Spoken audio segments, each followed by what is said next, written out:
একজন কোশ্চেন করেছেন যে স্যার আমি অর্থোপেডিক ডাক্তার দেখিয়েছি, এমআরআই করেছি, সুস্থ হতে পারিনি। আমার দুই হাতে কোনো শক্তি পায় না, আমি ঠিকমতো ঘুমাতে পারি না, শরীর খুব যন্ত্রণা দেয়।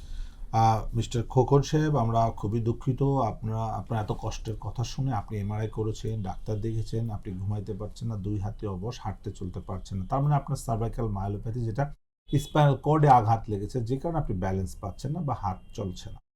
সো আপনাকে যেটা এমআরআই করেছেন বা এমআরআই না করলে, এমআরআই অবশ্যই করতে হবে। এটা ঘাড়ে ডিসপ্রোলাপস হয়ে আপনার স্পাইনাল কর্ড ইনজুরি হয়ে যাচ্ছে, যে কারণে আপনার শক্তি আসছে না। কারণ আমাদের ব্রেন থেকে যে সিগন্যালটা দেয়, ইলেকট্রিসিটি সাপ্লাই হয়, সেটা কিন্তু স্পাইনাল কর্ডের মাধ্যমে। সেখানে বাধাগ্রস্ত হলে, যেমন কারেন্টের তার যদি ছিঁড়ে যায়, তাহলে কিন্তু মেশিন চলবে না। ঠিক তাই ওখানে আঘাতের কারণে আপনার হাত পায়ের মেশিনগুলো চলছে না।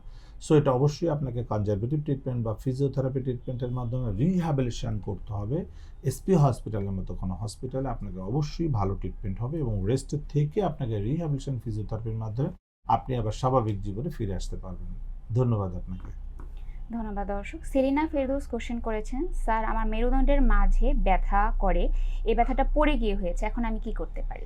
সেরিনা ফেরদৌস, আপনি পড়ে গিয়ে, আপনি কিন্তু হিস্ট্রি বলেছেন আপনি আঘাতপ্রাপ্ত, তার মানে আপনার মেরুদণ্ডে ইনজুরি হয়েছে। অবশ্যই আপনার এক্সরে এবং এমআরআই করা উচিত, কারণ ওখানে ফ্র্যাকচার থাকতে পারে, ডিসপ্রোলাপস থাকতে পারে, যে কারণে ব্যথাটা হচ্ছে। এখানে কিন্তু ব্যথার কোনো সমাধান না। যদি ফেটে গিয়ে থাকে বা ভেঙে গিয়ে থাকে, রেস্ট নিতে হবে। কারণ আমরা জানি হাড় ভেঙে গেলে বা ফেটে গেলে সেখানে তো প্লাস্টার করতে হয়। এখন প্রশ্ন হলো, মেরুদণ্ডে কি প্লাস্টার করা যায় কিনা? না, মেরুদণ্ডে প্লাস্টার করা যায় না, বাট শুয়ে থাকতে হবে। এটা হচ্ছে মেরুদণ্ডের অল্টারনেটিভ প্লাস্টারের সিস্টেমটা।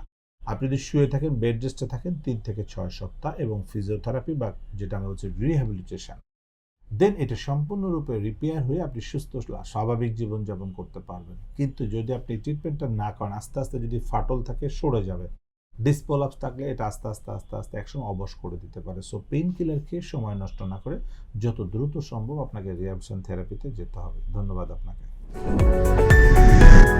এসপি হাসপাতাল, আন্তর্জাতিক মানের পূর্ণাঙ্গ ব্যথা নিরাময় হাসপাতাল।